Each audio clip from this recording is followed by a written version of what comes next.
Assalamu alaikum wa rahmatullahi wa baraka, mes bien-aimés frères et sœurs. Le monde qui nous entoure est en proie à une transformation. Conflits globaux, crises économiques et troubles sociaux se propagent dans chaque recoin du monde. Planète. Cependant, ce que beaucoup de gens ne savent pas, c'est que ces événements sont les marques prophétiques qui annoncent l'arrivée d'un événement marquant dans l'histoire humaine, l'émergence de l'imam. Aujourd'hui, nous allons discuter d'un sujet qui pourrait changer radicalement vos perspectives pour 2025, l'année de la venue de l'imam Mahdi. Ce n'est pas simplement une prédiction, c'est une réalité prophétique que nous devons considérer. Compte tenu des signes qui pointent vers cette date et des événements récents dans le il semble que nous approchons d'un tournant, une tendance observable à l'échelle mondiale et même à Paris. Les signes du Mahdi sont nombreux et se distinguent par des bouleversements à l'échelle mondiale. L'année 2025 semble. Cette année pourrait bien voir l'apogée de ces signes à Paris, centre névralgique de pouvoir et de culture mondiale. Frères et sœurs, préparez-vous pour cette révolution spirituelle. Ce moment n'est peut-être pas à négliger, pas dans un futur distant, mais imminent. Dans cette vidéo, nous allons examiner les signes les plus significatifs et la manière de les interpréter. Vous pouvez vous préparer spirituellement à cet important événement en observant les signes prophétiques de sa venue. Les signes de l'imam Mahdi sont variés et classés en majeurs et mineurs. Ces signes nous ont été transmis par le biais du prophète Mohammed, paix et bénédiction soient sur lui. Chacun d'eux nous offre des indices de valeur concernant le moment où l'imam Mahdi émergera pour rétablir l'équité sur terre approche. Les signes mineurs commencent à se manifester bien avant l'arrivée du Mahdi. Parmi eux, le prophète paix et bénédiction sur lui a cité des corruptions au sein de la société, comme la diffusion de l'injustice, de l'immoralité et du délaissement des valeurs. De plus, l'escalade des conflits et des guerres à travers le monde. Aujourd'hui, nous observons ce genre de corruption à travers les conflits, ce qui en fait un signe majeur. Incessantes manifestations d'injustice, manifestes et de valeurs islamiques fréquemment négligées ou contestées. Un autre indice important est l'accomplissement de grandes révolutions sociales et politiques accompagnées de transformations rapides. Dans les gouvernements et les instabilités politiques, le prophète paix il a également fait référence à la prolifération de fausses promesses et d'hypocrites, où des individus affirmeront être des mentors spirituels sans véritablement être en lien avec la réalité. Les signes majeurs désignent ceux qui annoncent une apparition imminente le mardi. Parmi les plus notables, nous allons découvrir l'émergence du Dajjal, le Messie faux qui va inaugurer une période d'énormes désordres et de fausses apparences. En parallèle des désastres naturels tels que les séismes, les inondations et d'autres phénomènes. Nous avons déjà commencé à détecter ces phénomènes dans plusieurs régions du monde et on s'attend à ce que les événements climatiques extrêmes se prolifèrent. Monde mettant en évidence que nous nous rapprochons de la réalisation des prophéties concernant le renouveau du royaume de l'Est. L'ascension des forces dans l'Orient et la consolidation de certains groupes sous un même dirigeant constituent également des indices que l'Apocalypse se profile à l'horizon. Simultanément, le monde musulman observera un ralliement des fidèles, un retour.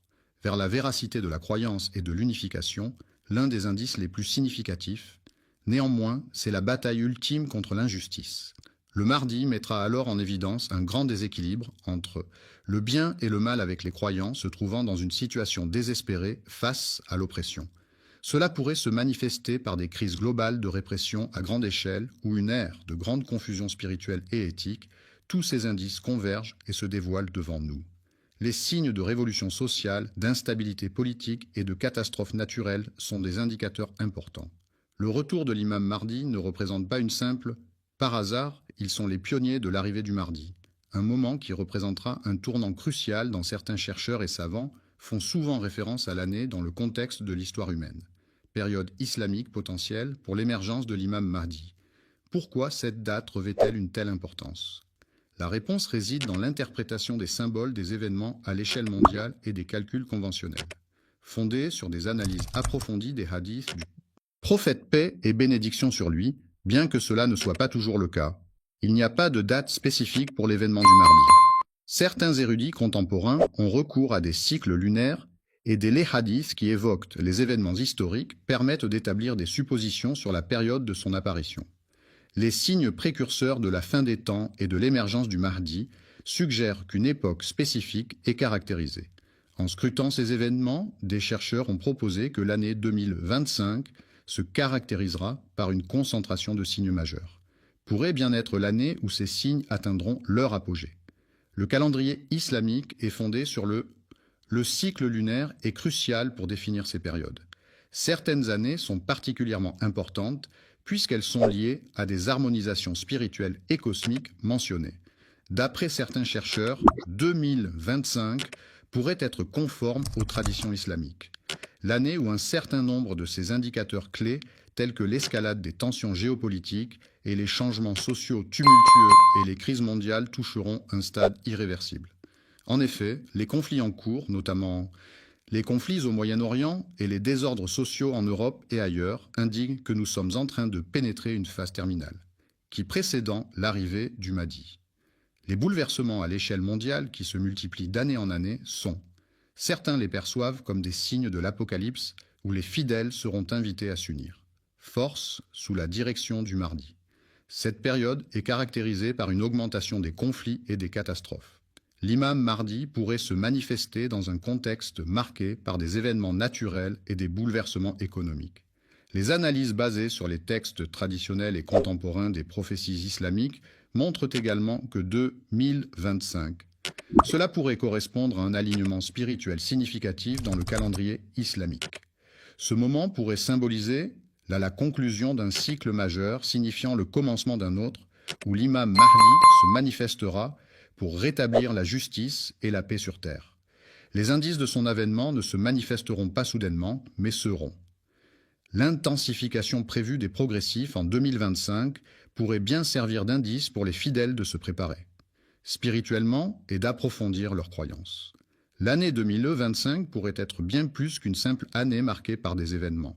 C'est un moment charnière pour l'humanité, marqué non seulement par des événements mondiaux, mais également par une évolution spirituelle.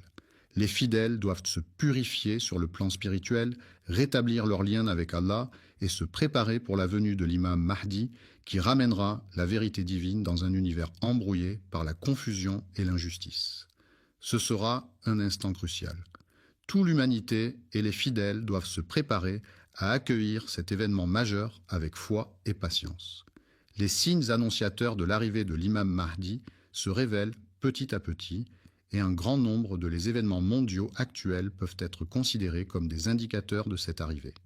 Un nombre croissant d'individus partout dans le monde, on commence à prendre conscience que les prophéties relatives à la fin des temps ne sont pas simplement des histoires anciennes, mais des réalités qui se dessinent devant eux. Les révolutions sociales et les crises. Les éléments économiques globaux et les transformations géopolitiques convergent tous vers cette situation. Phase déterminante. Parmi les indicateurs les plus significatifs, l'ascension de la montée des tensions religieuses à l'échelle mondiale et certains systèmes politiques ont un rôle crucial. Dans plusieurs nations, nous observons une hausse de l'intolérance religieuse, des discriminations et des iniquités, qui favorisent les conditions pour la venue du Mahdi. Les hadiths nous instruisent que l'imam Mahdi se manifestera à une époque où le monde sera en proie à la désolation et où la réalité sera obscurcie par des mensonges. Nous avons l'impression aujourd'hui d'être à l'aube de ce moment, marqué par des croyances et des injustices omniprésentes. Le prophète Mohammed, paix et bénédiction sur lui, a prédit qu'il y aurait un temps où les musulmans seront confrontés à cette situation le mardi, répartis où l'unité de la collectivité sera précaire et où l'injustice dominera sans conteste. Cela reflète bien la situation présente dans plusieurs zones du monde musulman, où les signes de division sectaire et de politique profonde, où règne l'oppression et la violence, sont évidents. Il souligne que l'apparition du Mahdi est inévitable et que cette période de profonde détresse marquera le début de son avènement. Dans une atmosphère de paix et de justice, selon l'imam Mardadi, chaque musulman est tenu de fortifier sa foi, d'agir avec équité envers autrui et de se préparer intérieurement pour le Mahdi lorsque l'heure arrivera, exige une préparation profonde. Une réflexion sincère sur l'engagement à faire le bien et à éviter le mal, ainsi qu'un souhait authentique de purification. Son âme est vivre conformément aux préceptes de l'islam. Se préparer spirituellement pour la venue du Mahdi est un acte de... C'est une question de foi et d'espoir qui nous aide non seulement à nous préparer pour la fin des temps, mais aussi pour notre existence. De foi plus profonde et plus significative. La préparation des fidèles à la venue. L'imam Mahdi doit s'associer à une vigilance perpétuelle et à une action tangible pour se préparer. Dans un univers où les défis paraissent donc se renforcer jour après jour, spirituellement, socialement et intellectuellement, il est plus crucial que jamais pour les musulmans de rester loyaux à leur foi et à leur. Nous vivons dans une ère de désorientation où les principes islamiques sont fréquemment mis en doute. Cependant, au-delà de cela, l'attente du mardi représente également un moment de purification, de rétablissement de la justice et d'unité. Pour la communauté musulmane, cela débute par un retour aux enseignements originels du prophète. Que la paix et la bénédiction soient sur Mohammed et qu'il soit profondément engagé dans l'accomplissement des actes de dévotion. Le mardi n'arrivera pas dans un monde idéal, mais dans un monde qui a besoin de la paix et de la justice qu'il représente. Il est essentiel de saisir que cette période ne devrait pas être une source d'anxiété, mais plutôt un appel à la repentance et réforme intérieure. L'apparition du mardi constituera un examen pour l'humanité entière, et il appartient à chaque individu de. Il incombe à chaque musulman de se préparer en fortifiant son lien avec Allah, en cultivant la patience et en se consacrer à la cause du bien. Il est également essentiel de rester vigilant face aux dangers spirituels de le monde contemporain, avec ses distractions, ses séductions et ses contraintes sociales. Il peut aisément nous écarter du droit chemin. Le mardi, en tant que guide divin, fera son apparition dans une période de désordre. Ce désordre offre également aux fidèles l'opportunité de renforcer leur foi et leur dévouement envers la voie vers la préparation spirituelle n'est pas aisée. Elle demande un combat permanent contre les défauts et un désir constant d'améliorer notre caractère et nos relations avec les autres. Le Mahdi, selon la foi en Allah, sera l'individu qui rétablira la justice et l'équilibre dans un monde dominé par l'injustice et l'oppression. Toutefois, pour que cela arrive, il est crucial que chaque fidèle assume son rôle dans l'établissement des conditions. Cela signifie vivre en vérité, soutenir les opprimés et travailler pour le bien de tous, ce qui est propice à l'avènement de ce sauveur. Bien de la communauté et agir en tenant compte de notre responsabilité spirituelle. La période précédant le mardi est donc un moment de réflexion et de rédemption. C'est une opportunité d'approfondir notre foi, de contribuer à l'amélioration de notre entreprise et de nous orienter vers un avenir plus radieux sous la direction du. En procédant de cette manière, nous garantissons non seulement notre propre sécurité, mais nous participons aussi à la restauration de la souveraineté divine sur terre. Au nom de Dieu, le tout miséricordieux, le très miséricordieux, louange à Allah Seigneur de l'univers. Que la paix et les bénédictions soient sur le guide des envoyés et le sceau des prophètes. Aujourd'hui, mes chers frères, nous allons aborder le sujet de celui qui guide, ainsi que de sa famille, de ses compagnons, et de tous ceux qui marchent sur ses pas jusqu'au jour du jugement dernier. Le dernier envoyé aux enfants d'Israël avant l'arrivée de notre cher prophète Mohammed, que la paix et les bénédictions d'Allah soient sur lui, fut le dernier prophète. Entre notre prophète et lui, il n'y eut nul autre prophète. Connaissez-vous ce personnage? Il s'agit d'Issa, fils de Mariam, que la paix soit sur lui à cette époque. Au sein de la communauté des enfants d'Israël se côtoyaient des âmes dévouées à Dieu, des fidèles sincères, mais aussi des esprits incrédules, des individus corrompus qui avaient dévié du droit chemin. Parmi ceux qui se tiennent loin de la vérité, Allah a distingué une lignée bénie, une lignée pure et noble, la descendance d'Imran. Oui, mes frères, la lignée d'Imran était une descendance vertueuse, élue par Allah parmi toutes les nations, comme il est mentionné dans le Saint de musique. Allah a choisi Adam, Noé, la famille d'Ibrahim et la famille d'Imran parmi toutes les créatures, en les élevant au-dessus de tous les mondes. Leur descendance est liée les uns aux autres, formant ainsi un lien sacré. Allah est celui qui entend tout et qui sait tout. Omniscient Imran était un homme pieux, un homme respecté parmi son peuple. Il faisait partie des serviteurs dévoués et des sages de son temps. Mais il y avait un problème. Sa femme ne pouvait pas avoir d'enfant. Les années passaient, mais elle ne tombait pas enceinte. Un jour, alors qu'elle marchait, la femme d'Imran vit un oiseau en train de nourrir son petit. Elle observe avec attention cette scène attendrissante. La mère donnant de la nourriture à son oisillon avec amour et douceur, son cœur se serra. Elle ressentit un profond désir d'avoir un enfant qu'elle pourrait serrer dans ses bras, un enfant qu'elle pourrait aimer et chérir comme cette mère oiseau aimait son petit. Mais elle était déjà âgée, pourtant elle ne perdit pas espoir. Elle leva les mains vers le ciel et fit une prière sincère à Allah. Elle l'implora avec tout son cœur. Ô mon Seigneur, Accorde-moi un enfant. Si tu m'exauces, je te fais la promesse que cet enfant sera entièrement dédié à ton. Il s'engagera pleinement au service de la demeure d'Allah. Car à cette époque, mes frères, ceux qui désiraient consacrer un enfant à Allah, les enfants, élevés dans l'amour du divin, grandissaient en prenant soin de la maison de Dieu à Jérusalem. Ils servaient avec dévotion les fidèles, veillant à la propreté et à la pureté des lieux sacrés confiés au service de Beytul Maqdis. En se plongeant dans la prière et l'adoration, un miracle se produisit. Allah exauça sa requête et elle fut comblée. Son ventre prenait des formes de plus en plus généreuses, témoignant de la concrétisation imminente de son souhait le plus cher. Et puis, le moment tant attendu survint enfin. Elle donna naissance à son précieux trésor. Enfant. Mais en regardant le nouveau-né, elle fut surprise. C'était une fille. Or, dans leur tradition, seuls les garçons étaient envoyés au service du temple. Elle se demanda alors, « Que vais-je faire? Comment pourra-t-elle servir la maison d'Allah ?» Dans son étonnement, elle s'adressa à Allah et dit, « Seigneur, j'ai donné naissance à une fille et tu sais mieux que moi ce que j'ai mis au monde. » Un garçon et une fille ne sont pas pareils, mais Allah savait mieux qu'elle ce qu'il avait voulu pour elle.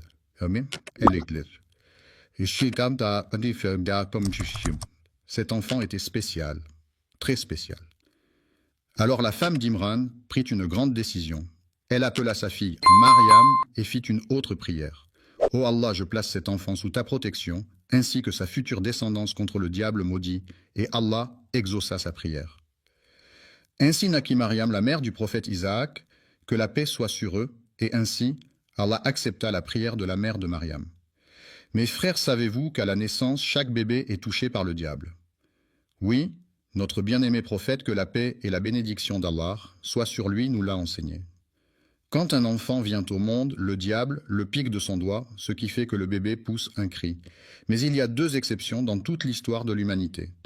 Mariam et son fils Isa, que la paix soit sur eux. Pourquoi? Parce que sa mère l'avait confiée à Allah avant même sa naissance en demandant qu'il la protège, elle et sa descendance du diable maudit. Mais mes enfants, Mariam n'avait qu'un seul enfant. Le prophète Isa, il ne s'est jamais marié, il n'a jamais eu d'enfant. Sa lignée s'est donc arrêtée là. Mais Allah a protégé Mariam et son fils de toute influence du diable. Le temps passa. Mariam grandit sous la protection d'Allah. Sa mère l'éleva avec amour et atchakshum. Sagesse, puis, quand elle devint assez grande, elle voulut accomplir la promesse qu'elle avait faite à Allah, envoyer sa fille au service de Beytul Maqdis, la mosquée sacrée de Jérusalem. Mais il y avait un problème. Mariam était une fille. Or, dans la tradition, ce sont toujours des garçons qui servaient dans le temple. Un garçon pouvait se débrouiller seul. Il pouvait vivre au sein du sanctuaire, mais une fille, elle avait besoin d'un protecteur, quelqu'un, pour s'occuper d'elle, la nourrir, la protéger. Alors quand les sages et les prêtres du temple apprirent qu'une fille allait être confiée au service d'Allah, ils furent surpris, mais cette fille n'était pas comme les autres. C'était Mariam, issue d'une famille connue pour sa piété et son amour pour Allah. Tout le monde voulait s'occuper d'elle. Les hommes pieux, les adorateurs d'Allah, les sages du temple, tous venaient en disant « C'est moi qui vais prendre soin d'elle. Non, c'est moi qui vais la protéger et veiller sur elle. » Parmi eux, il y avait un prophète, un homme sage et pieux. Zacharia, que la paix soit sur lui. Zacharia avait un lien particulier avec Mariam. Vous savez pourquoi? Parce qu'il était le mari de la sœur de Mariam. Ce qui veut dire que le fils de Zacharia, Yahya et Issa, que la paix soit sur eux, étaient cousins. Zacharia voulait s'occuper de Mariam, mais les sages du temple refusèrent. Non, nous aussi nous voulons nous occuper d'elle. Alors que faire, comment choisir celui qui allait prendre soin de Mariam, ils décidèrent de tirer au sort l'épreuve du destin. Tout le monde voulait s'occuper de Mariam. Ils savaient que c'était une famille pieuse, une famille bénie. Tous voulaient avoir l'honneur de veiller sur cette jeune fille qui grandirait au service d'Allah. Le prophète Zacharia, que la paix soit sur lui, dit « C'est moi qui vais la prendre en charge. » Mais les autres répliquèrent « Non, non, nous aussi nous voulons nous occuper d'elle. » Ils décidèrent alors de tirer au sort. Comment? Avec leur propre stylo. À cette époque, les érudits et les pieux avaient des plumes pour écrire la parole d'Allah. Alors ils dirent « Mettons tous nos stylos ensemble. Nous laisserons un enfant innocent et pur en choisir un. Celui qu'il prendra désignera celui qui s'occupera de Mariam, et chaque fois c'est le stylo de Zacharia qui était choisi. Mais certains n'étaient pas convaincus. Ils dirent « Essayons autrement. Jetons nos plumes dans le fleuve et voyons celle qui remontera à contre-courant. Celui dont la plume défiera la rivière sera choisi. » Ils jetèrent honnêtement dans l'eau, et à chaque fois la plume de Zacharia remontait seule à contre-courant du fleuve. 3 fois ils essayèrent. 3 fois la plume de Zacharia défia l'eau qu'un eau. C'était un signe d'Allah. C'est lui qui devait s'occuper de Mariam. Allah révéla plus tard à son prophète Mohammed paix et bénédiction d'Allah soit sur lui cette histoire miraculeuse. Tu n'étais pas là, ô Mohammed, lorsqu'ils jetaient leurs plumes pour savoir qui prendrait soin de Mariam. Tu n'étais pas là lorsqu'ils se disputaient à son sujet. Une jeune fille, pas comme les autres. Zacharia amena alors Mariam au sein du temple de Jérusalem et lui prépara une chambre spéciale, un endroit noble et pur, une sorte de mihrab, un espace surélevé où elle pouvait prier et se consacrer à l'adoration d'Allah. Elle partageait son temps entre le service du temple, aider ceux qui priaient, prendre soin de la maison d'Allah et l'adoration pure où elle restait seule à invoquer son Seigneur. Mais il y avait quelque chose d'extraordinaire. À chaque fois que Zacharia entrait dans sa chambre, il trouvait chez elle de la nourriture. Un jour, il lui demanda « Miam, d'où viens-tu cette nourriture ?» car c'était étrange. Il voyait des fruits d'hiver en été et des fruits d'été en hiver. Elle répondit simplement avec une foi inébranlable. « C'est d'Allah. Allah donne à qui il veut, sans compter. » Zacharia fut bouleversé. Il vit en Mariam un signe, un miracle. Et à cet instant précis, dans le secret de son cœur, il fit une prière. Il demanda à Allah un enfant, même s'il était vieux. Et c'est ainsi que naquit Yahya, un prophète béni, cousin de Issa, que la paix soit sur eux. L'histoire de Mariam ne s'arrête pas là, elle s'apprête à vivre l'un des plus grands miracles de l'histoire. Veux-tu que je continue l'histoire? L'histoire continue avec la beauté et la grandeur de la pureté et de la dévotion de Mariam. L'élévation de Mariam paille sur elle. La jeune vierge restait dans son mihrab entièrement dévouée à l'adoration d'Allah. Elle priait se consacrer à la zikr, le souvenir d'Allah, et menait une vie de pureté et de chasteté. Allah, dans sa grande générosité, lui accordait des bénédictions étonnantes. Un jour, alors qu'elle priait, les anges vinrent la visiter. Elle était en train de se prosterner devant Allah. Les anges la saluèrent et l'appelèrent « Ô Marie Mariam ». Et elle se tourna et répondit avec étonnement. « Qui est-ce » Les anges lui dirent « Monte. »« Ô Marie, Allah t'a choisie parmi toutes sortes les femmes. Allah t'a purifiée et t'a élue parmi toutes sortes les femmes de l'univers. Allah, dans sa sagesse infinie, a choisi Mariam pour un honneur exceptionnel. Elle a été purifiée et élevée parmi toutes sortes les femmes de l'humanité. Elle était l'une des meilleures femmes à avoir jamais vécu, et Allah l'a élevée au rang de la plus pure, la plus digne. Les anges lui donnèrent également des instructions précieuses. Fais la prière en toute humilité, fais le sujoud prosternation, et leur quoi. Inclinaison avec les autres qui adorent Allah. La distinction divine de Mariam dans l'islam. Le prophète Mohammed paix et salut sur lui a d'ailleurs confirmé cet honneur lorsqu'il a dit « Les meilleures des femmes sont 4. Mariam la fille d'Imran Khadija, la fille de Ouailid, Assia, l'épouse de Pharaon, et Fatima, la fille de Mohammed. Et salut sur lui. Il a également dit à propos d'Aïcha qu'Allah l'agrée, et j'ai préféré Aïcha sur les autres femmes comme le tari est préféré à tous les autres aliments. La grandeur spirituelle de Mariam, choisie par Allah pour sa pureté et sa dévotion, ne quittait presque jamais son mihrab, consacré à l'âme. Elle dansait au rythme de la prière et de l'adoration, demeurant en communion constante avec Allah à chaque instant de sa vie. Il advint un jour que Mariam, cette femme d'une piété et d'une dévotion inégalée, reçut une nouvelle encore plus majestueuse. Alors qu'elle se trouvait lors d'un moment mirab, une nouvelle extraordinaire vint à elle. Les anges lui révélèrent qu'elle porterait en son sein un enfant qui serait Issa, le fils de Mariam, émerge comme l'un des éminents envoyés d'Allah. L'histoire se poursuit avec la réponse céleste et miraculeuse de l'ange Gabriel à Mariam, apportant paix et réconfort. Un jour, après avoir quitté la mosquée où elle se recueillait avec ferveur, Mariam fut surprise par l'apparition de l'ange Gabriel et la conception miraculeuse d'Isa. Dans une situation pressante, loin des limites sacrées du sanctuaire, elle repéra soudain un individu empreint de précaution, ce qui l'incita à prendre ses distances. En quête de protection divine, je me réfugie sous l'aile miséricordieuse d'Allah pour me prémunir de toi, ô pieux. Elle croyait avoir affaire à un homme. En apparence banale, il s'avéra en fait que c'était l'ange Gabriel qui avait pris une forme humaine. Sa réponse fut alors « Je suis le messager de ta destinée. Ô Majesté, c'est avec une joie indicible que je vous annonce la venue au monde d'un enfant d'une pureté rare. » Mariam, les yeux écarquillés et la bouche grande ouverte, répliqua. Avec une candeur touchante, elle s'interrogea. Comment pourrais-je concevoir un enfant sans avoir été approchée par aucun homme, sans être une femme aux mœurs légères? Cette nouvelle la laissait perplexe, elle qui brillait par sa pureté et son engagement sans faille. Elle s'interrogeait sur la manière dont elle pourrait concevoir un enfant sans avoir connu l'étreinte d'un homme, elle qui était si fière de sa réputation, de son honneur et de sa chasteté. L'ange Gabriel, posé sur l'épaule du prophète, lui répondit avec assurance. C'est ainsi que le destin l'a tracé, ne crains point les remous sociaux qui suivront cette annonce. Il est aisé pour lui, ce garçon deviendra un symbole pour tous et une bénédiction de notre part, une merveille céleste.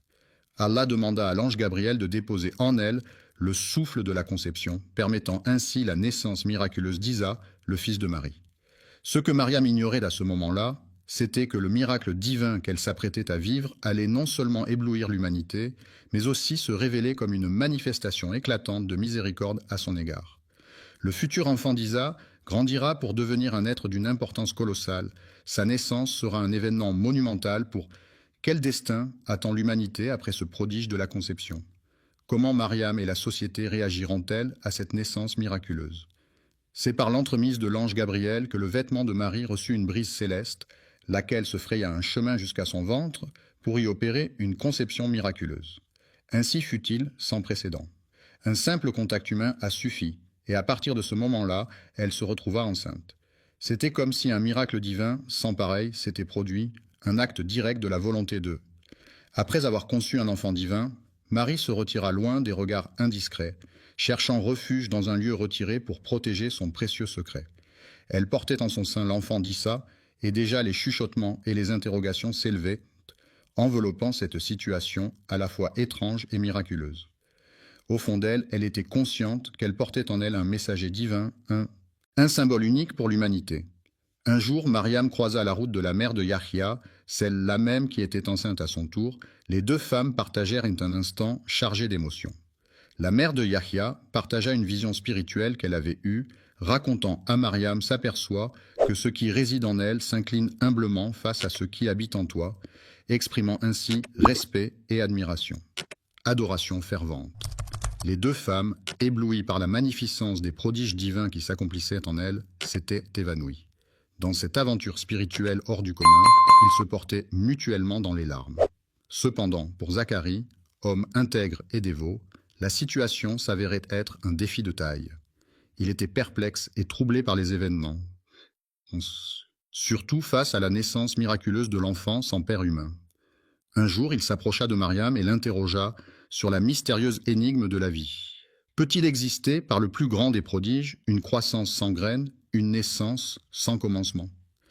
Il est envisageable qu'un enfant vienne au monde sans la présence d'un père.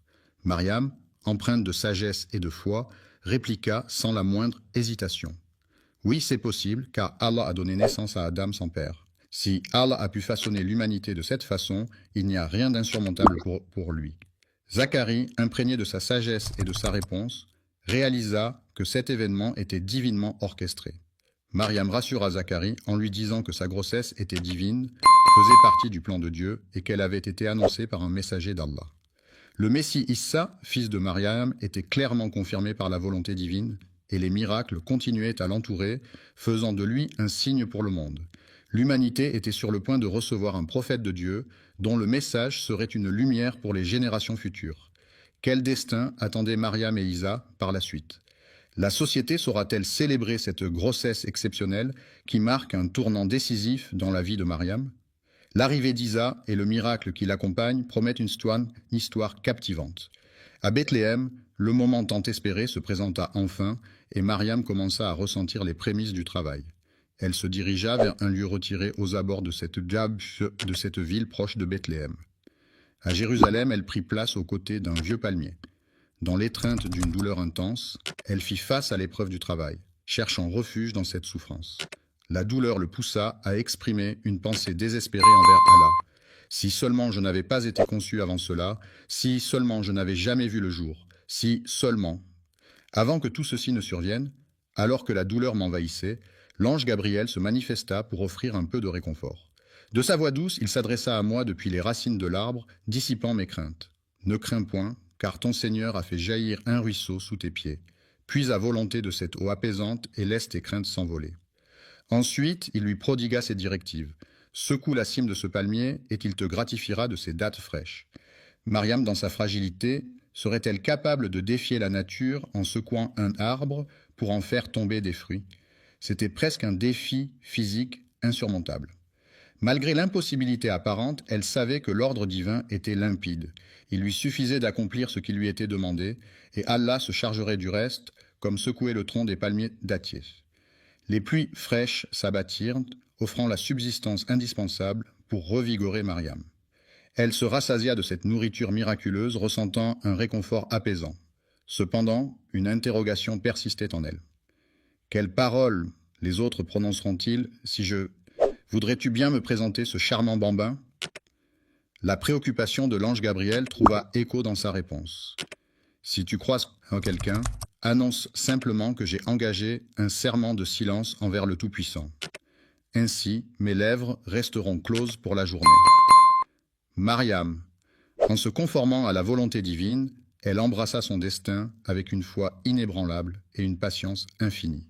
Elle était prête à faire face aux réactions des autres, sans la moindre appréhension, convaincue que ce elle abritait en son sein une prophétie, un signe divin envoyé par Allah pour le bien de toute l'humanité. C'est à cet instant que le miracle de la parole se réalisa. Dès sa naissance, Isa étonna les gens en parlant pour défendre sa mère Mariam et révéler la grande mission qui l'attendait. Quel serait le discours inaugural de cet être extraordinaire et quelle serait la réaction des foules face à cette prodigieuse manifestation? L'épopée se poursuit avec un autre instant miraculeux, celui où Isa, encore enfant, éblouit. Le nourrisson prit la parole pour protéger sa mère Mariam, défiant ainsi les accusations, tel un miracle de la parole. À son retour parmi la foule, Mariam fut accompagnée de son enfant, qui prit la parole en sa faveur. Des regards lourds de reproches l'ont accueilli, laissant transparaître choc et incrédulité face à sa maternité hors mariage. Les murmures complices ont alors commencé à danser entre les convives. « Mariam, quelle transgression monumentale as-tu commise? Quelle action terrible as-tu donc osé réaliser? Ton père en est accusé. Nul ne pouvait accuser ton père d'être un scélérat, ni ta mère d'être impure. Comment oses-tu nous montrer un enfant de cette façon ?» Les reproches fusaient, les regards méprisants se tournaient vers Mariam, ignorant l'épreuve qu'elle traversait. La traversée était une quête sacrée, mais au lieu de prononcer des mots, Mariam leva simplement le bébé qu'elle tenait dans ses bras, laissant le silence parler à sa place. Elle avait juré de se taire, laissant le nourrisson devenir sa voix. Issa, dans un prodige céleste, s'exprima pour la première fois en prononçant ces paroles stupéfiantes, alors qu'il n'était encore qu'un nourrisson dans son berceau. « Je suis. Le généreux d'Allah m'a confié le livre sacré et m'a élevé au rang de prophète. Sa bénédiction m'accompagne partout où je me trouve. » L'émerveillement était à son comble lorsque les premiers mots d'un nouveau-né ont résonné. Les paroles d'Isaac, empreintes d'une sagesse protectrice envers sa mère et annonçant sa propre mission prophétique, résonnaient clairement et semblaient inspirées par une force divine. Il déclara non seulement sa soumission à Allah, mais se révéla aussi en tant que prophète, messager béni, destiné à éclairer les hommes. Il exposa qu'il apportait un message et une mission divine bien au-delà. La grandeur d'Allah et la véracité de la mission d'Isaac se révélèrent bien au-delà de ce que les gens pouvaient alors concevoir. Ce prodige ne laissait plus place au doute dans la communauté quant à l'innocence de... Le début de la vie de prophétie et de sagesse de Mariam fut marqué par ce miracle, tandis qu'Isaac, tout au long de son existence, allait semer des miracles pour éclairer la voie de son peuple. La prodigieuse capacité de l'enfant à s'exprimer dès son plus jeune âge demeure l'un des témoignages les plus éloquents de la toute-puissance d'Allah, illustrant que rien n'est hors de sa portée. La saga se poursuit avec la parole céleste d'Isa, un prodige supplémentaire qui a illuminé son existence dès ses premiers instants. Les paroles inaugurales d'Issa et ses prémices prophétiques. Issa, ce tout petit être, commence à articuler des mots qui semblent révéler une mission céleste. D'abord, il proclame « On m'a prescrit la prière et l'aumône aussi longtemps que je vivrai. Je m'engage à vivre avec bienveillance envers ma mère, sans arrogance ni tristesse. Que la paix m'accompagne du jour de ma naissance jusqu'à celui de ma mort, le jour où je renaîtrai à la vie. » Ces mots sont une illumination céleste. En énonçant ces paroles, Issa se distingue parmi les élus d'Allah. Ce prodige révèle qu'il était prédestiné à une mission prophétique dès sa tendre enfance. Il continue en « Il est impensable qu'Allah ait un enfant, que sa gloire soit exaltée. Lorsqu'il souhaite quelque chose, il se contente de dire « Soit » et cela advient. Allah est mon Seigneur, tout comme il est le vôtre. Seigneur, vénère-le, car c'est la voie juste. Ce discours revêt une importance cruciale. Isa proclame qu'il est le serviteur d'Allah et non pas un fils d'Allah. Alors que d'autres clamaient, il les encourageait à ne vénérer que Allah, l'unique objet de culte. Ce discours résonne avec les principes essentiels de l'islam, mettant en avant l'unicité de sa divinité. Isaac se présente comme le messager divin, chargé de conduire les âmes égarées sur le sentier lumineux de la pure dévotion. Les prodiges et les premières démonstrations de la toute-puissance divine d'Allah se firent de voir dès le plus jeune âge d'Isaac, alors qu'il n'était encore qu'un nourrisson. Dès ses premiers instants, il tressait des louanges à Allah, maître de l'univers. Les mouvements de sa langue révélaient son adoration, chantant les louanges d'Allah et magnifiant son nom. Issa murmurait des paroles empreintes de sagesse, révélant une profondeur bien au-delà de ses années. Ces mots sacrés témoignaient non seulement de sa nature divine, mais aussi des prodiges qui avaient marqué sa venue au monde et sa vie. Les prodiges de Qadès ne tardaient pas à se manifester autour de lui, révélant sa mission d'envoyé divin, porteur de la nature sacrée d'Isa et de son unicité. Isaac proclame avec conviction la singularité divine et rappelle que Jésus est un envoyé de Dieu chargé d'orienter l'humanité. Il insiste sur sa mission. Il ne s'agit pas ici de la descendance divine, mais plutôt de la mission prophétique. Ce message nous convie à honorer Dieu seul, sans aucune autre divinité à ses côtés. Isaac, ce prodige divin, ne se contentait pas d'être un simple enfant, mais bien un prophète hors du commun. En grandissant, il dévoilait peu à peu son pouvoir à travers des miracles éblouissants. Dès son plus jeune âge, il exprimait sa gratitude envers Allah à travers chacun de ses actes, incarnant ainsi les manifestations de la grandeur divine. Il se distinguait comme un exemple de piété, de foi et de dévotion. C'est grâce à ces prodiges étonnants et à cette ferveur spirituelle qu'il a acquis le statut de prophète éminent, non seulement dans l'islam, mais également au sein d'autres traditions monothéistes. C'est ainsi que se tisse le lien indéfectible avec la foi. Il convient de souligner que selon la croyance islamique, Jésus n'est ni le Fils de Dieu ni d'essence divine, mais un prophète envoyé par Allah, tout comme Mahomet. Dans l'islam, la foi en l'unicité de Dieu est fondamentale et tout croyant doit se soumettre exclusivement à Allah, malgré les miracles attribués à Jésus et les incertitudes des Juifs. Alors qu'Is grandissait, des miracles extraordinaires se produisaient autour de lui, mais les Juifs, malheureusement, refusaient de reconnaître ces signes comme étant d'origine divine. Au contraire, ils persistaient dans « Mariam a été rejetée et accusée de péché par les autres. On l'a accusée d'adultère, de faux témoignages, et des calomnies ont été répandues à son sujet, prétendant qu'elle avait fauté. Accusée d'un acte scandaleux pour avoir conçu un enfant hors mariage, Isaac a répondu en multipliant les miracles. Ces prodiges, loin de dissimuler la vérité de sa mission, l'ont au contraire révélée avec éclat. La puissance d'Allah se manifestait à travers la création d'oiseaux en argile par Issa, qui avaient le don de modeler des formes à partir de cette matière. Ensuite, d'un souffle, il insufflait la vie à ses créations. Ces êtres se métamorphosèrent en volatiles sous l'œil bienveillant d'Allah. Point de sortilège ou de supercherie en ces instants, mais bien un prodige céleste révélant la toute-puissance divine. Isa, le guérisseur des âmes perdues, possédait le don de redonner la lumière aux yeux éteints, même à ceux qui n'avaient jamais vu le monde, en dissipant leur obscurité d'un simple effleurement. Les lépreux retrouvaient une peau saine et intacte sous l'impulsion divine d'Allah. De même, Isa avait le pouvoir de ressusciter les morts pour une troisième fois. À maintes reprises, les défunts ont été ramenés à la vie, démontrant ainsi que ces capacités émanaient directement d'Allah. Voici le prodige de la femme en deuil. Un jour, Isaac croisa le chemin d'une femme en larmes, agenouillée près d'une tombe. Son chagrin était si profond, si déchirant, car sa fille venait de s'éteindre. La femme, dans son désespoir, semblait porter le poids du monde sur ses épaules.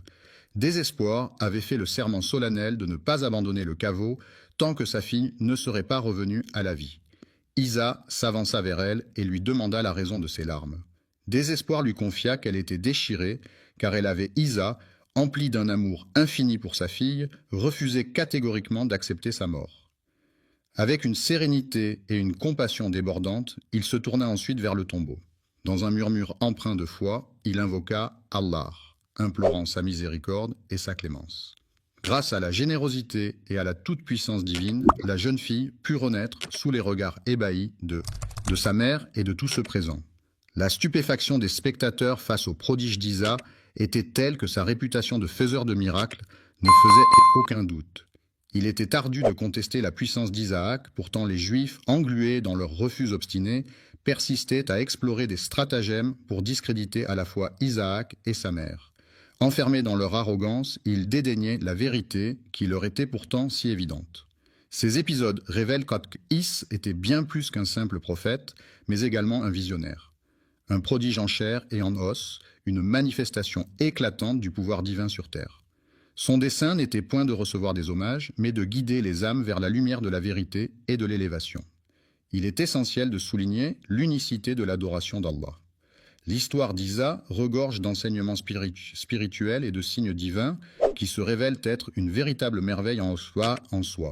Cependant, c'est également une invitation à embrasser la singularité d'Allah et à rendre hommage aux prophètes et aux messagers d'Allah. L'histoire se poursuit en dévoilant de nouveaux miracles, témoignant ainsi de sa toute-puissance. Isaac fut touché par la détresse de la femme en deuil, qui pleurait la perte de sa fille chérie. Dans un élan de compassion, il entreprit de réanimer l'enfant, défiant ainsi la fatalité de la mort. Issa, empli de compassion, interrogea la femme sur sa foi en la résurrection de sa fille. Cette dernière répondit positivement. Isa se tourna solennellement vers la tombe, invoquant la permission d'Allah pour ordonner à la jeune défunte de quitter sa demeure souterraine.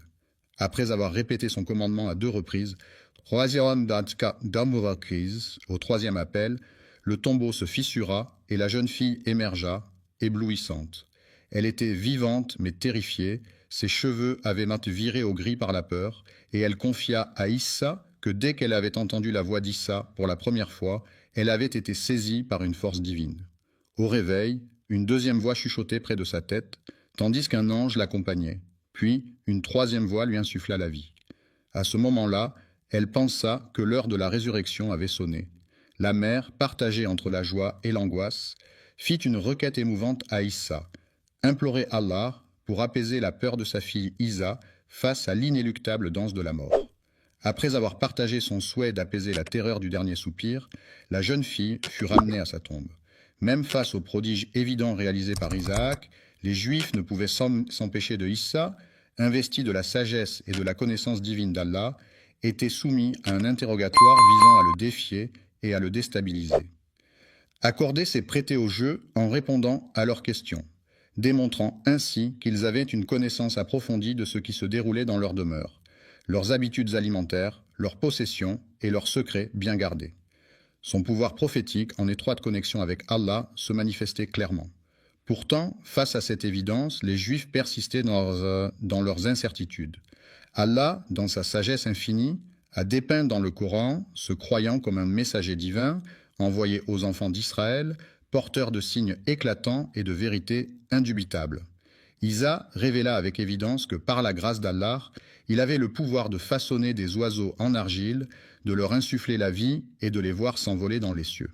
L'autorisation divine de rendre la vue aux aveugles de naissance, leur offrant ainsi la lumière qu'ils n'avaient jamais connue, et de restaurer la peau des lépreux, effaçant ainsi les stigmates de cette maladie. Ressusciter les défunts sur simple demande de ceux qui avaient la foi, C'était là l'œuvre de la volonté divine, bien plus que des capacités individuelles. Isa alla régner en tant que souverain de toute existence, détenteur unique du souffle de vie, tandis qu'Isaac se voyait comme un humble vecteur de la puissance céleste. Révélant aux hommes des preuves éclatantes de la magnificence d'Allah, la prophétie d'Isa inclut non seulement des miracles, mais aussi la prédiction de l'avènement d'un prophète à venir. Ahmad, le mystérieux porteur de lumière, était destiné à poursuivre l'œuvre céleste initiée par Isa et à révéler un message inédit à l'ensemble de l'humanité. Mohammed, que la paix et les bénédictions soient sur lui, a désigné Issa comme son successeur pour parfaire la révélation d'Allah. Les miracles d'Issa sont une preuve éclatante de cela. Baignant dans la lumière de la puissance divine, son rôle en tant qu'intermédiaire et humble serviteur d'Allah occupe une place primordiale dans la doctrine islamique. Ces actes viennent rappeler aux fidèles la valeur de la soumission totale. Allah guide ceux qui ont la foi pure et qui saisissent les signes célestes révélés à travers les prophètes. L'épopée se sagesse, puis, quand elle devint assez grande, elle voulut accomplir la promesse qu'elle avait faite à Allah, envoyer sa fille au service de Baytul Maqdis, la mosquée sacrée de Jérusalem. Mais il y avait un problème. Mariam était une fille. Or, dans la tradition, ce sont toujours des garçons qui servaient dans le temple. Un garçon pouvait se débrouiller seul. Il pouvait vivre au sein du sanctuaire, mais une fille, elle avait besoin d'un protecteur, quelqu'un, pour s'occuper d'elle, la nourrir, la protéger. Alors quand les sages et les prêtres du temple apprirent qu'une fille allait être confiée au service d'Allah, ils furent surpris, mais cette fille n'était pas comme les autres. C'était Mariam issue d'une famille connue pour sa piété et son amour pour Allah. Tout le monde voulait s'occuper d'elle. Les hommes pieux, les adorateurs d'Allah, les sages du temple, tous venaient en disant « C'est moi qui vais prendre soin d'elle.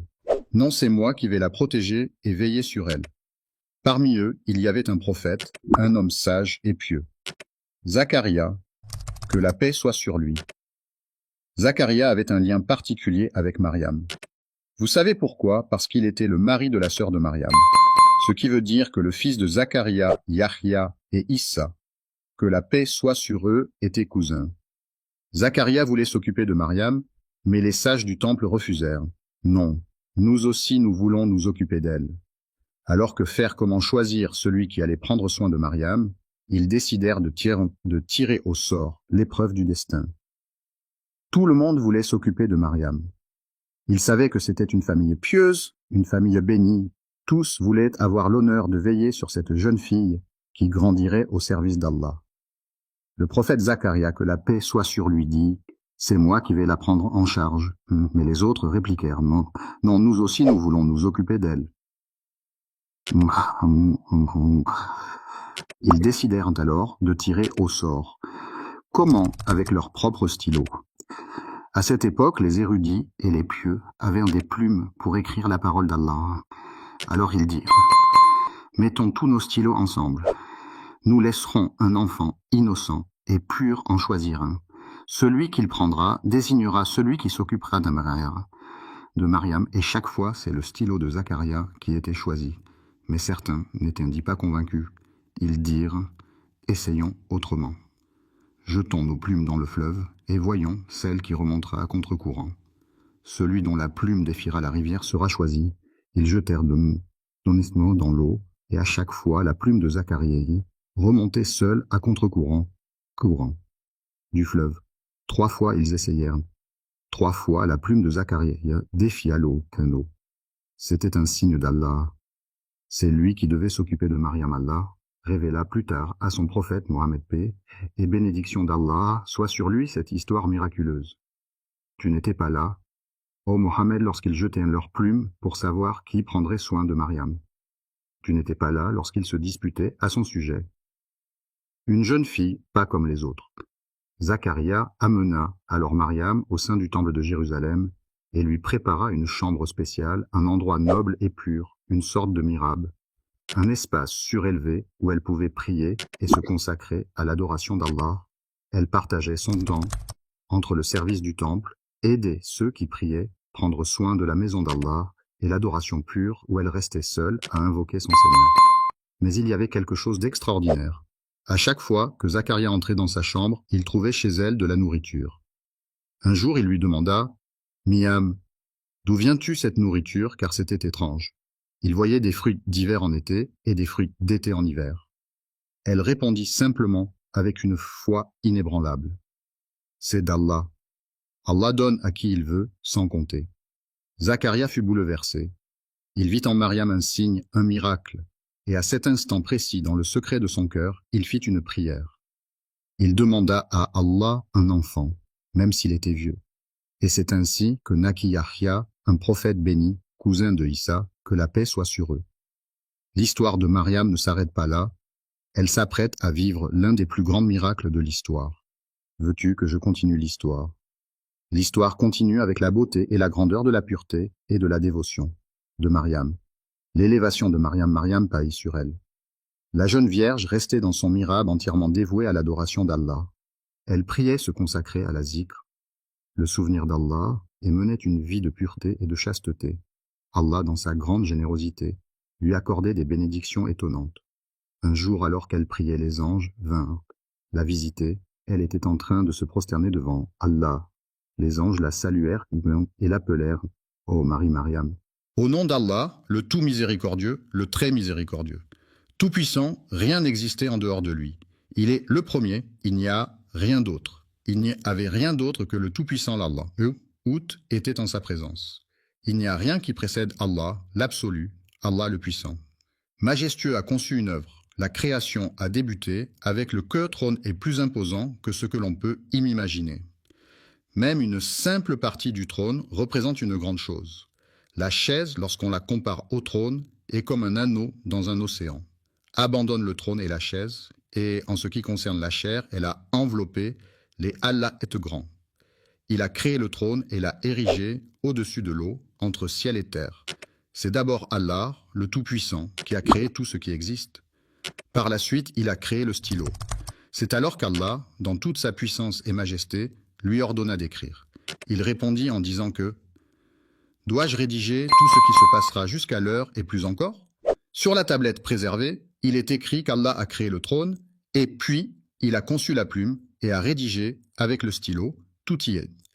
Ce qui était contenu dans la tablette préservée, puis après 50 000 ans, Allah, le Tout-Puissant, a commandé la formation des cieux et de la terre après une période de 50 000 ans.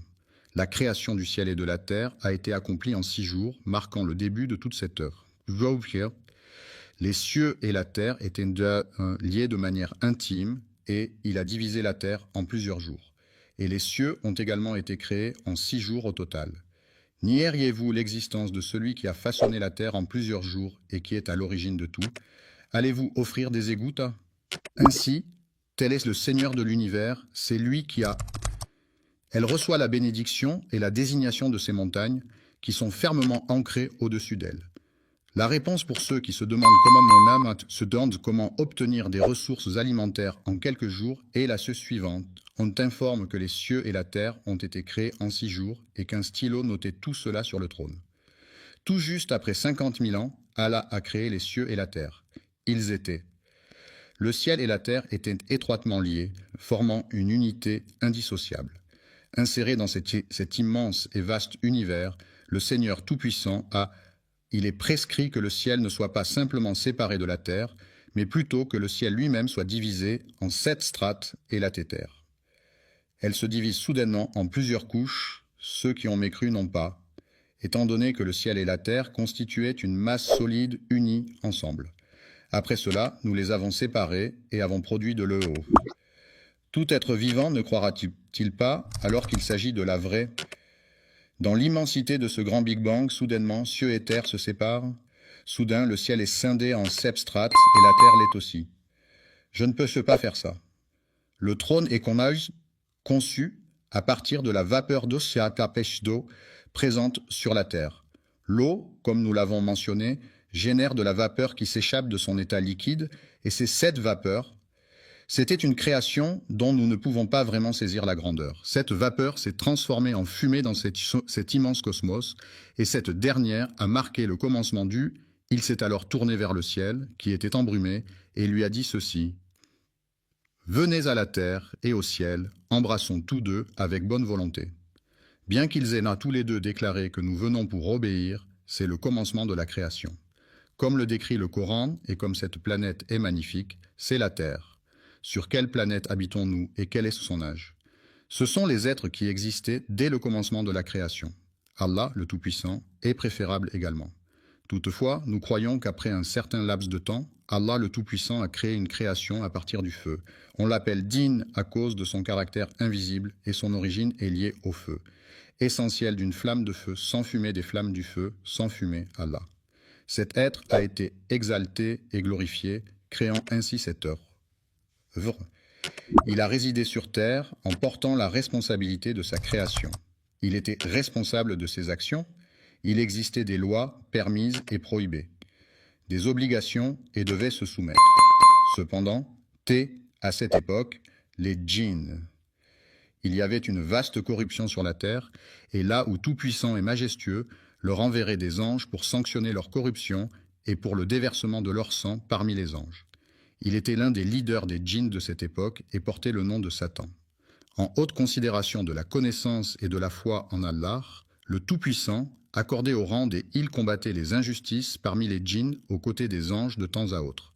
Les djinns étaient enfermés dans les mers en tant que sanction infligée par Allah. Parmi eux, il y avait des hommes vertueux et d'autres qui l'étaient moins, tous puissants et majestueux. Ils ont déversé le sang et souillé la terre, à l'exception de ce GIE qui a réussi à atteindre les anges, devenant de plus en plus arrogants, ont vécu longtemps aux côtés de Satan jusqu'à l'arrivée d'un certain jour.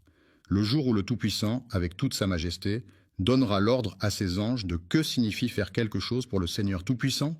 Majestueux a appelé les anges à la plus haute assemblée, mais pas tous, seulement certains d'entre eux. Les messagers de l'Assemblée suprême, le Seigneur Tout-Puissant et majestueux, ont été informés qu'ils procéderaient à la création. Une nouvelle création lorsque Tonen Seigneur confia aux anges. « Je vais instaurer sur terre un suppléant » signifie que les générations successives.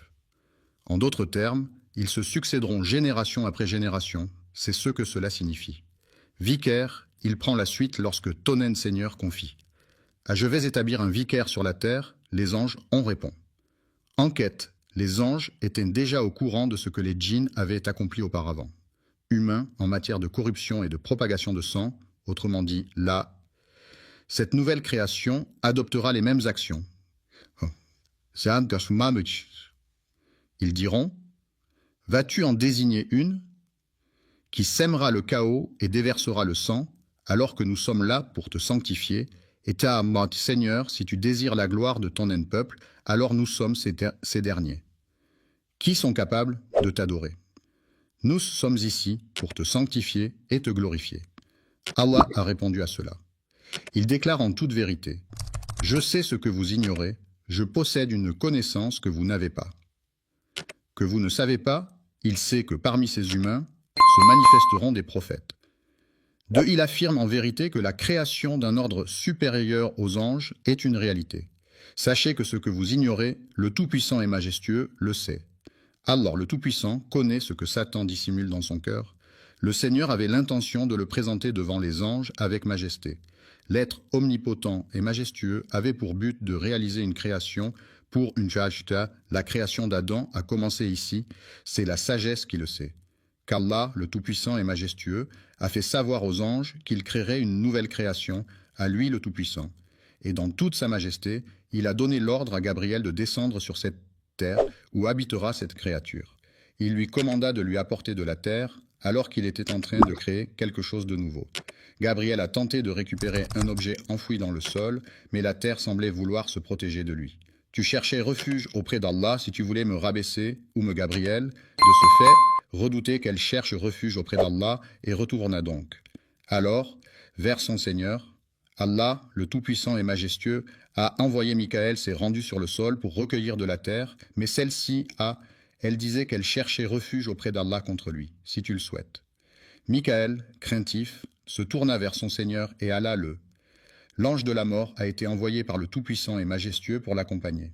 C'est le commencement, et avec lui, la fin est instaurée. Allah a dépêché l'ange de la mort sur terre. Pour élever la terre de son sol, disait-elle, je cherche refuge auprès d'Allah si tu veux me réduire ou me faire disparaître.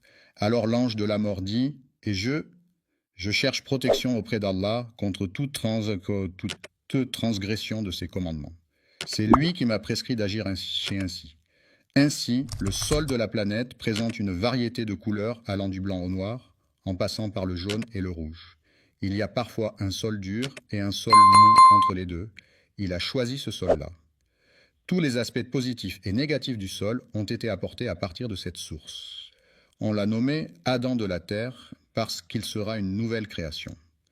Alors fut apporté, puis Allah, le Tout-Puissant et Majestueux, ordonna qu'on y mette de nous avons divisé l'eau et fait de celle-ci un élément vital pour toute forme de vie. Ce sol, devenu argileux, il a maintenu cette consistance pendant un certain temps, puis la cohésion accrue en fait une argile adhésive, sa provenance étant le sol au. Si vous remettez en question la résurrection, sachez que c'est nous qui vous avons façonné à partir de terre. La première étape a été de mettre de l'eau dessus, ce qui l'a transformé en argile. Lorsque votre Seigneur a dit aux anges « Je vais façonner un être humain à partir d'argile », la cohésion s'est renforcée, évoluant en une argile adhésive puis atteignant un certain. Avec le passage du temps, sa couleur s'est assombrie et un parfum en a émergé, devenant une. Il s'agit de boue noire qui a commencé à se structurer, puis d'une période de temps. Il s'est écoulé jusqu'à ce que cela devienne semblable à de la poterie. Devenu semblable à de la glaise, un simple contact produit un son, et les anges furent ébahis par cette nouvelle et prestigieuse œuvre. Quelle est-elle? Qu'Al, le Tout-Puissant et Majestueux, va créer, et Satan se tenait parmi les anges. Satan tournait autour de cette argile sonore, et sa forme était vide, il n'y a rien à l'intérieur. Satan entrerait par une entrée et sortirait par une autre. Les anges étaient curieux d'en apprendre davantage sur cette nouvelle création, mais personne ne l'a approché, à l'exception de Satan disait aux anges de ne pas craindre, car il avait le pouvoir de le anéantir, signifie que, s'il agit comme les djinns, je le détruirai sans hésitation. S'il est un djinn, il dirait « N'ayez crainte, j'ai la capacité de le détruire ». Dans Satan, une sorte de haine et d'envie a surgi, semblable à de l'argile. Ensuite, elle a commencé à se dégrader et à demeurer dans cette condition pendant 4 décennies sans que l'esprit et les anges observaient, alors que Satan tournait autour de lui, insufflant en lui. Ils attendaient ce moment promis au nom d'Allah, le tout miséricordieux, le Très-Haut. Miséricordieuse, cette créature est demeurée comme de la poterie en argile pendant des décennies. Allah a donné l'ordre aux anges, et Satan en faisait partie, de se prosterner devant lui. Tous se rassemblent après qu'il lui a donné la vie. C'est un ordre. Je rends hommage à cette nouvelle créature, un hommage solennel au Tout-Puissant Allah. À votre Père, à notre Père en intégralité, il est le premier être humain. C'est Adam qu'Antonin Seigneur annonce aux anges qu'il va façonner un être à partir d'argile. Une fois que je l'aurai bien formé et que j'aurai insufflé de mon esprit à ce dernier. Tous les anges, attendant, se sont prosternés devant lui. Le moment promis est arrivé et le souffle dans l'esprit a commencé.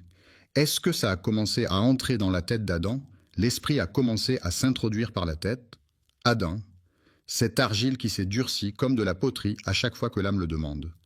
Il se métamorphosait en un corps nourri de sang et de veines. Chaque fois que l'âme pénétrait en lui, cette argile se métamorphosait en Adam, éternua, lorsque l'âme entra dans son corps, à partir de la tête. Tous les anges observaient et ils dirent à Adam, 10.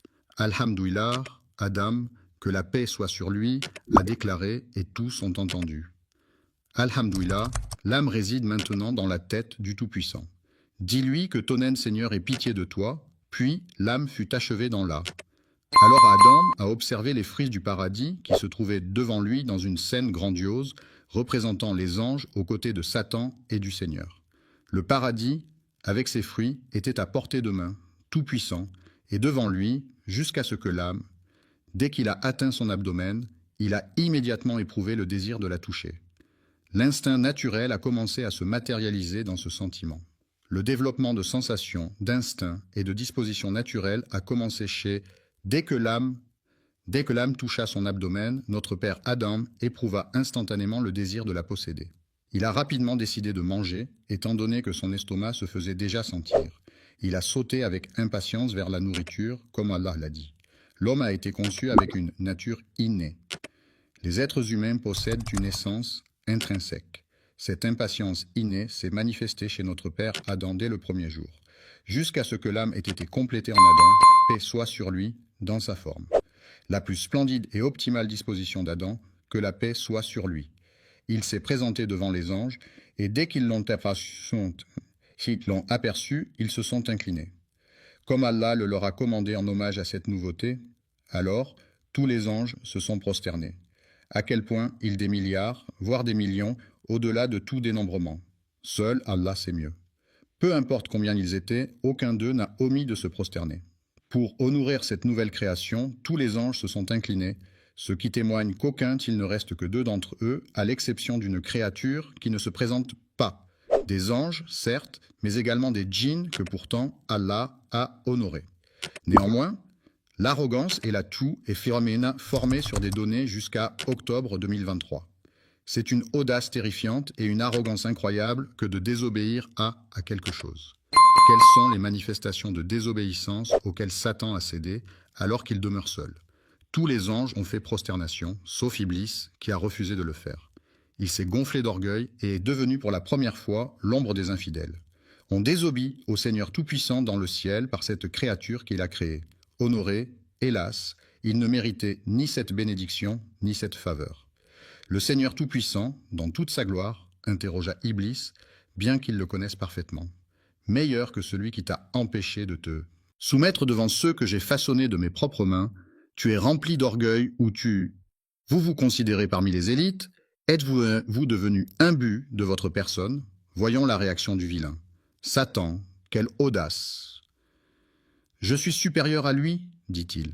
Iblis a été façonné à partir du feu, tandis qu'Adam a été modelé à partir d'argile. Pourquoi cette différence? Devrais-je me soumettre à quelqu'un qui est moins important que moi, simplement parce qu'il pense savoir ce qu'est le feu? Comment puis-je me prosterner devant quelque chose qui est supérieur à l'argile, mais qui est commandé par la terre? Le commandement ne provient pas d'Adam, mais d'Allah. Observe l'arrogance.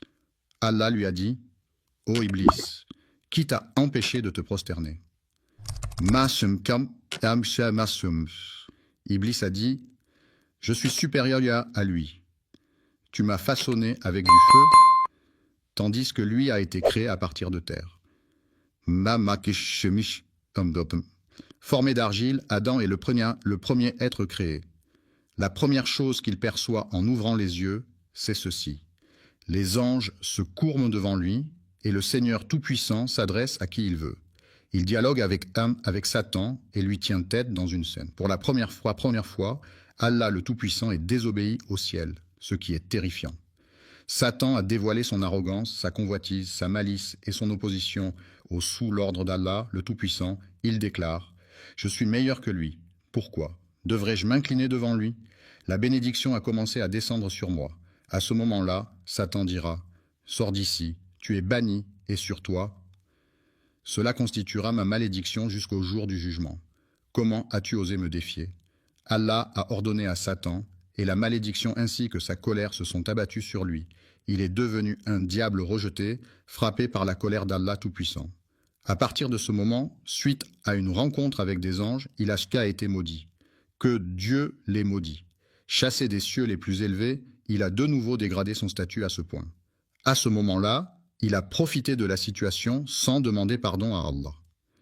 Il n'a pas, sans demander du pardon à son Seigneur, regardé la malice de Satan. Il n'a demandé qu'une seule chose, Seigneur. Iblis a dit « Accorde-moi donc un délai. Je suis formé sur des données jusqu'à octobre 2023. Je ne souhaite qu'une seule chose. Quelle est ta volonté, Satan, vivre jusqu'à ce jour? Il désire vivre même après la mort de sa création, jusqu'au jour du jugement. Seigneur, dit IBL, accorde-moi donc un répit jusqu'au jour où ils seront ressuscités. Pensez-vous qu'il est revenu à la vie pour se repentir et demander pardon, pour qu'il puisse se rapprocher d'Allah après le péché qu'il a commis? Le Tout-Puissant a répondu et a dit « Allah dit que tu fais partie de ceux à qui un délai est accordé. » D'accord. Je reporterai votre mandat jusqu'à la date de l'événement. Regardez la cruauté de Satan envers son Seigneur, sa majesté, pendant que sachez que tous les anges sont observateurs et qu'Adam est là. Que c'est Satan? Il a été formé sur des données jusqu'en octobre 2023. Connaissez-vous le défi lancé pour reporter son mandat jusqu'au jour du jugement? Regardez la malice que vous ne pourriez jamais concevoir, même en vous opposant au Seigneur des mondes. Satan, celui qui t'a mené à l'erreur, est bien plus malveillant que cela. C'est Allah qui t'a égaré, Satan, mais c'est toi qui as choisi de te rendre arrogant. Vous êtes formé sur des données jusqu'à octobre 2023. Seigneur, regarde la malice, car Satan dit que tu m'as induit en erreur. Je m'assoirai pour eux sur ton trône. Avez-vous vu cette créature et sa progéniture? Je ne les abandonnerai pas. Peut-on percevoir le défi? C'est alors qu'il a compris qu'il vivrait jusqu'au jour du jugement dernier. Je les guiderai sur la voie correcte, ce qui signifie que Satan reconnaît que le chemin d'Allah est droit. Observez les termes choisis par Satan, puis je les attaquerai de face. Je m'approcherai d'eux depuis leur droite et leur gauche, puis devant eux, et derrière eux, à leur droite et à leur gauche. Pourquoi n'a-t-il pas déclaré qu'il ne pourrait pas descendre vers eux depuis les cieux, car il est pleinement conscient qu'Allah le Tout-Puissant est l'entité qui se situe au-dessus. Il inspire la peur et domine la plupart. Tu ne peux pas t'attendre à ce qu'ils soient reconnaissants. Je n'autoriserai aucun d'eux à rester fidèle à l'adoration. Je vais sûrement tous les perdus, sortez d'ici, dit Allah. J'écarterai tous ceux qui te suivent parmi eux, et j'emploierai l'enfer pour ça. Ce que tu dois faire, ô Satan Père, je remplirai l'enfer avec toi et ceux qui te suivent. Parmi ceux qui te suivent, certains sont captivés par ta voix, tandis que d'autres peuvent être touchés. Regroupe ta cavalerie et tonen infanterie contre eux. Unis-toi à eux dans leurs biens et leurs enfants. Fais-leur des promesses et fais ce que tu veux. Amentes. Ensuite, Allah a parlé à Satan concernant mes serviteurs. Tu n'as aucun contrôle. Sur eux, tu peux simplement égarer les injustes comme toi, mais il n'aura aucun contrôle sur ses serviteurs après avoir défié son maître. Il déclare que mon Seigneur est le Seigneur, mais observez la situation. Malveillance, il déclare, « Ô Seigneur, je les perdrai et les éloignerai de ta voie. Je resterai sur le droit chemin tant qu'Allah, le Tout-Puissant, me répondra et dira, « Je leur accorderai mon pardon tant qu'ils continueront à me demander pardon, c'est le défi qui se présente. » C'est ainsi que l'inimitié de Satan envers Adam et ses descendants débuta sous la gouverne du Seigneur des mondes. Descendant à partir de ce moment, suite à l'achèvement de la création d'Adam. Il a été témoin de la soumission des anges et de ce qui est arrivé à Satan. Allah, le Tout-Puissant, a ordonné à Adam d'aller vers ce dernier. Un groupe d'anges et de salutations se dirige alors vers Adam. Il les a aperçus pour la première fois alors qu'il les observait. Que va-t-il leur dire? On dit à ceux qui viennent en paix, que la paix soit sur vous. Et les anges répondent, que la paix et la tranquillité soient avec vous. Pitié et la grâce d'Allah soient sur vous.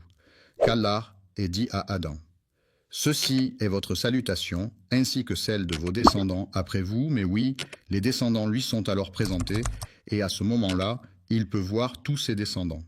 On a observé leur nombre. Allah seul sait combien de milliards découleront des descendants d'Adam, paix sur lui. Adam a observé sa descendance et a vu la lueur se refléter sur les visages de certains. Il a aperçu l'un d'eux avec un visage lumineux qui brillait de mille feux. Il dit « Ah, ô Seigneur, qui est-ce » Il répond « C'est Tonen, fils David, l'un des... » Il a dit qu'il avait 40 ans, la durée. Adam, selon les écrits, aurait eu une vie de 1000 ans. Cependant, Adam n'ayant pas encore vu le monde, ni le paradis, ni le bonheur, il s'exclame « Oh mon Seigneur, accorde-lui 60 ans de ma vie, il n'a jamais vu le monde. » Alors il lui a demandé de... Si l'on consacre 60 ans de sa vie pour réaliser 100 ans, la longévité d'Adam est donc devenue David a atteint l'âge de 100 ans, puis ensuite c'était Allah. Le Tout-Puissant a instruit Adam sur les noms de nombreuses choses.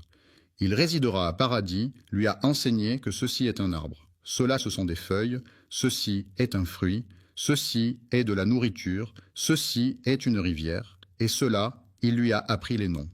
Il y a beaucoup de choses que même les anges ne savaient pas, puis une épreuve s'est dressée entre eux et Adam, que la paix botit. Un test de connaissance est effectué sur lui, qui comporte certains noms et certaines. Il a enseigné à Adam le nom de chaque chose, puis il les a présentés. Le Seigneur interrogea les anges, leur demandant Quel est le nom de cela? Cela a été désigné par les anges comme une manifestation de leur ignorance sur certains sujets. Veuillez me donner les noms de ces personnes si vous êtes sincères. Les anges ils ont répondu en disant « Gloire à toi, nous ne savons rien, sauf ce que tu nous as donné. » Certes, tu es l'omniscient, le sage, alors que le Seigneur Tout-Puissant a. Adam a été questionné sur les mêmes noms que ceux dont les anges ne connaissaient pas. Il a répondu « Oh !» Adam les informe de ces noms, et lorsque celui-ci les a informés, les anges l'ont regardé. Allah a dit « Ne vous ai-je pas dit que les anges m'étaient ?» Étonné par la créature nouvellement créée, il connaît certaines choses. Il détient des connaissances que nous n'avons pas. Il possède des connaissances que vous n'avez peut-être pas. Observez le statut élevé de cette personne. Le statut de l'homme et sa création selon la perspective d'Allah. Selon Allah, toute connaissance et sa vertu sont importantes. Il a dit « Ô Adam, informe-les. » Après que celui-ci leur eut communiqué ses noms, Allah a dit « N'ai-je pas affirmé que je détiens les secrets du ciel et de la terre, que je suis conscient de ce que vous révélez? Ce que vous cachez, Adam a été créé, et Allah lui a donné des enseignements selon ça. Il le fit entrer dans un paradis dont la largeur était dans le ciel et sur la terre, au nom d'Allah, le miséricordieux, l'omnipotente. Adam le miséricordieux a fait son entrée au paradis en solitaire, et il est considéré comme le père de l'humanité. Se promener au paradis, entouré de ses fruits, ses rivières, ses arbres et les bénédictions, c'est le paradis où tu ne connaîtras ni la faim ni la nudité. Tu ne seras ni assoiffé, ni frappé par la chaleur du soleil, c'est le paradis, Adam. Que la paix soit sur lui. Combien de temps a-t-il vécu en solitude? Vous êtes formé sur des données jusqu'en octobre 2023. Un jour, Adam s'est endormi dans le paradis, majestueux, car il se sentait seul, même s'il était dans le bonheur auprès du Très-Haut et que le majestueux le désirait. Il offrait une compagnie alors qu'Allah, l'exalté et le majestueux,